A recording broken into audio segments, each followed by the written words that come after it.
office to kind of see what those scenarios would be.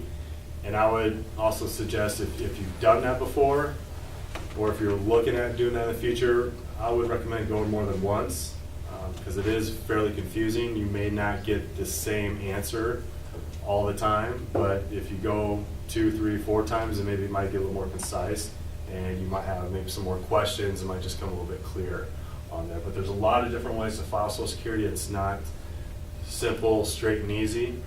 If you're single, it's a little bit easier. There's like 8 different ways to file Social Security. So if you are married, just think about how many more. There could be 40 different ways, depending on how you want to do that. Again, different ages. So it's a big topic. It's important to understand. We do a retirement review seminar every year, and we'll be doing one, I think, this fall. We have someone come down and talk about Medicare, Medicaid, Social Security, and I listen to it every time, and there's still sometimes questions that I have thinking about that. So, and then we get into the investment mix. Again, what does your portfolio look like? How aggressive or conservative is it?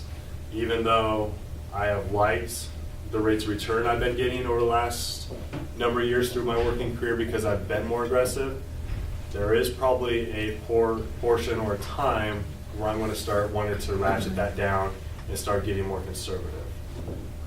Because then you really start thinking about, okay, what am I willing to bear as far as a loss? So just an example, I was meeting with somebody earlier this week. They had about a $250,000 balance, and this gentleman was looking to retire within a few years. And he was asking me, where should I be invested? I was like, well, that's a pretty loaded question. It depends on a lot of factors. He was fairly aggressive with his money. He was about 90% stocks overall. And we really just got into talking about, okay, so what are you able to sustain? I said, if your balance dropped 20% and you lost $50,000, how would you feel about that?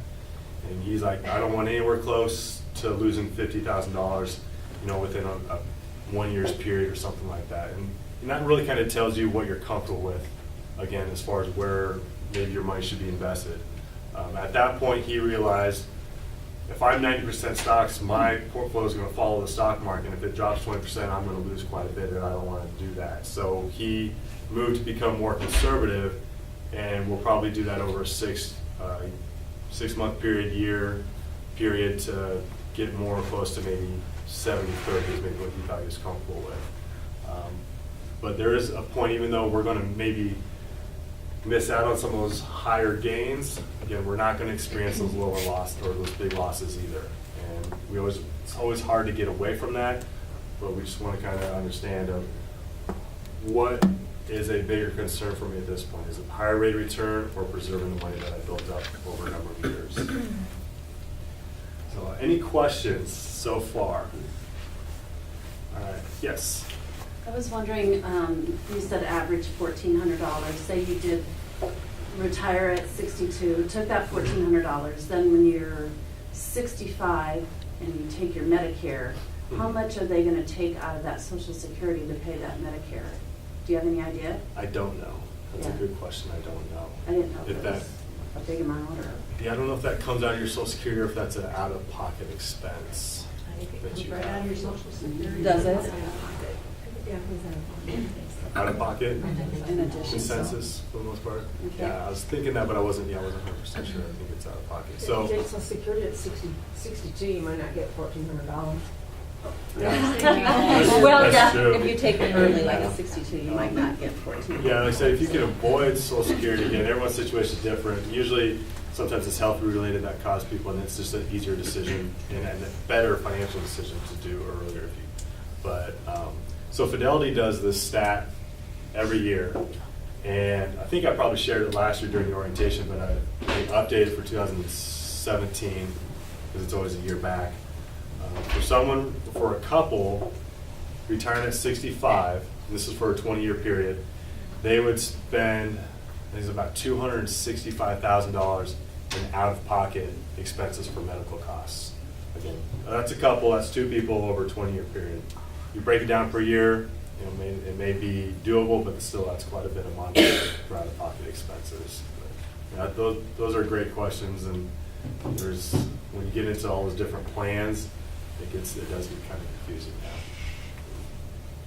Is the thing you mentioned in August for you or for the community? For all I our, mean, fall.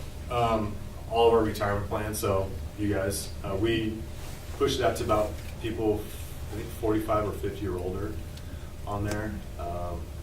And it's usually relatively, yeah, it goes out to all of our retirement plans. So we're probably, I think we're finalizing the dates. Fall, summer at the earliest. No, I think it might be the summer, it might be June. I think it might do that, so everyone will get an email on that one. All right, so the last few slides that I have are going to be talking about, so that the term is, I'm just going to read it here, 10 ways couples can finish rich is kind of the title of it all. Now, if you're not a couple, that's okay too. I'm not married right now, so these are still questions that I would have, but you can either look at it as a couple or just individually yourself. They work either way. And again, regardless of age, where you're at, they're always important concepts to kind of bring up.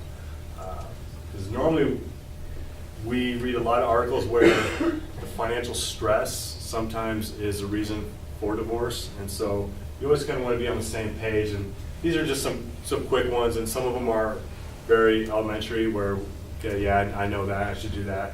But really, first talking about money, kind of knowing what are your goals, what's important to you compared to maybe your spouse. Trying to be on the same page with a lot of those really does help. Writing down your specific goals, this is always very big. Again, with anything, where do you want to go? What's your end number, essentially?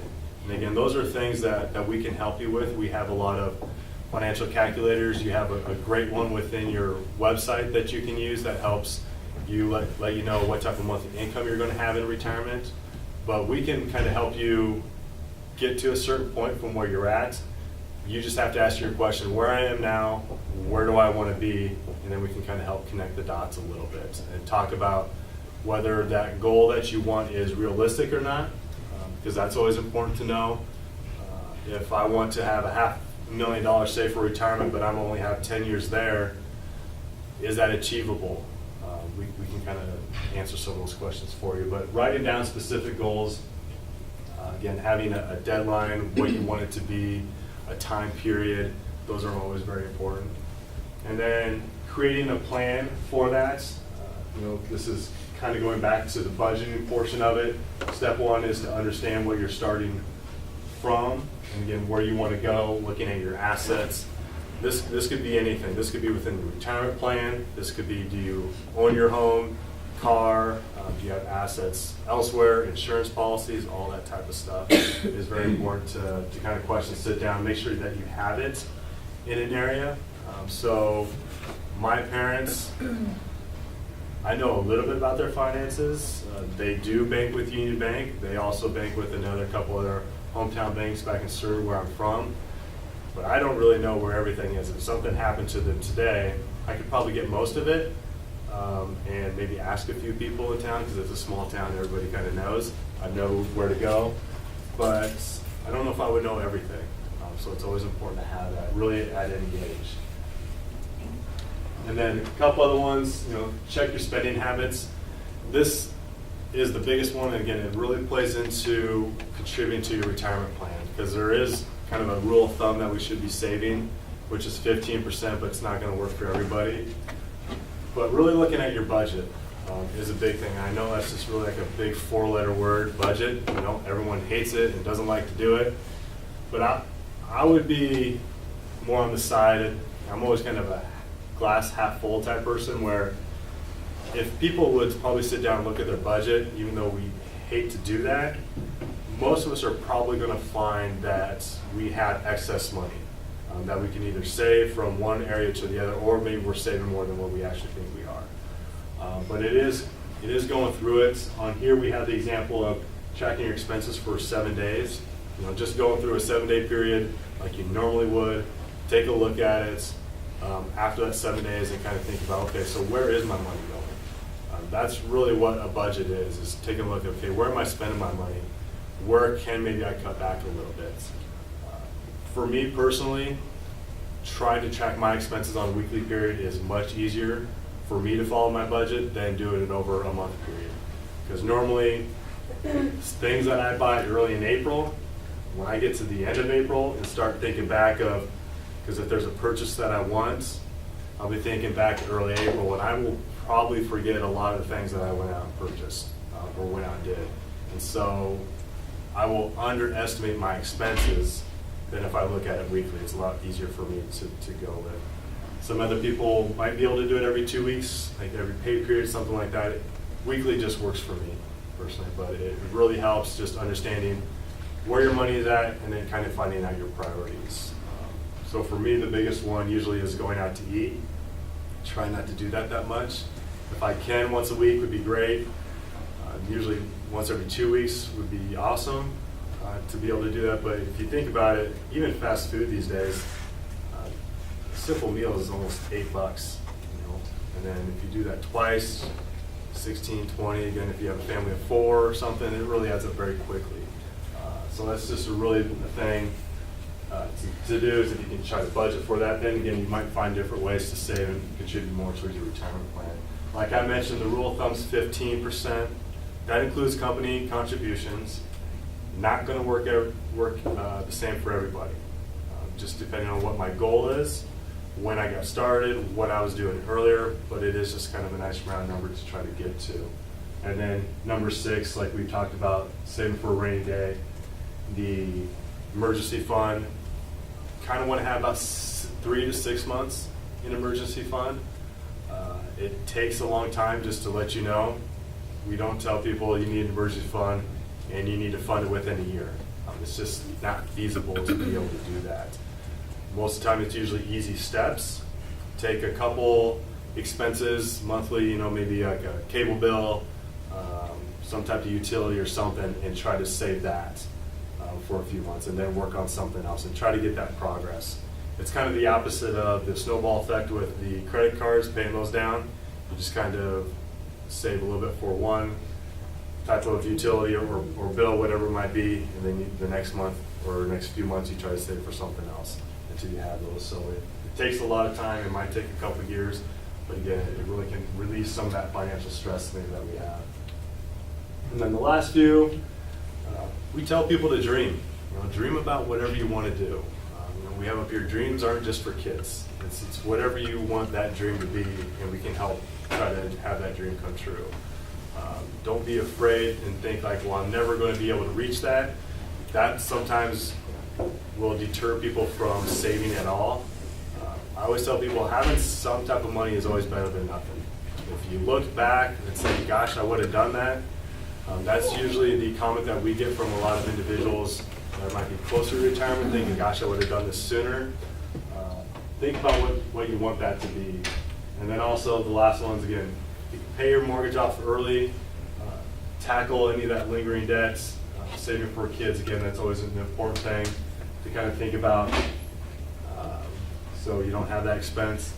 But I was reading an article this morning about paying off debt early, that there's a lot more people now than 10 years ago that have debt leading into retirement, and then also higher amounts of debt, and then a lot of it is mortgage debt than it was 10 years ago. And again, we go back to think about if I'm retiring at 65, for example, and I still have maybe a house payment to go off of, if I'm receiving Social Security plus maybe some 401k, some savings, that house payment could be eating up, say if we take that $1,400 example, well over half possibly of that house payment could take over well over half of my Social Security payment.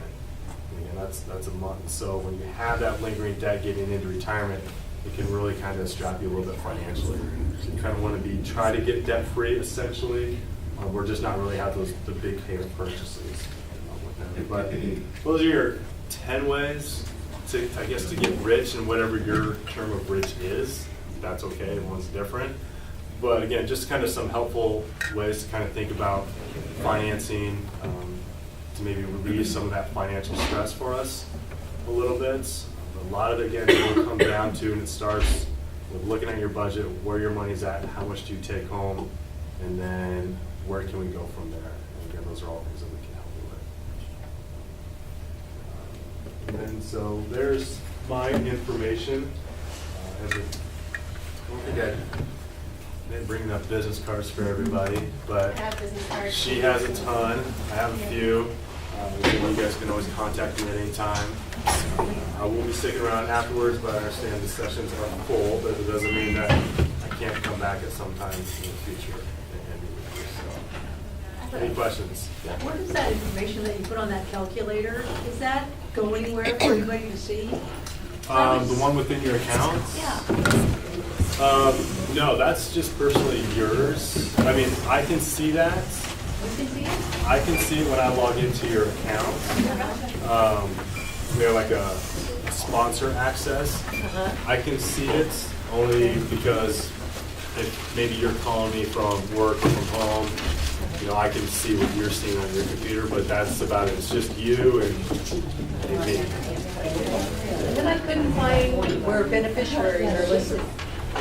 Beneficiaries would not be on the website. That is just going to be housed here. So Janessa would have those in HR. It's just a paper form. So we don't house those online. Thank you. Thank you all. Appreciate it.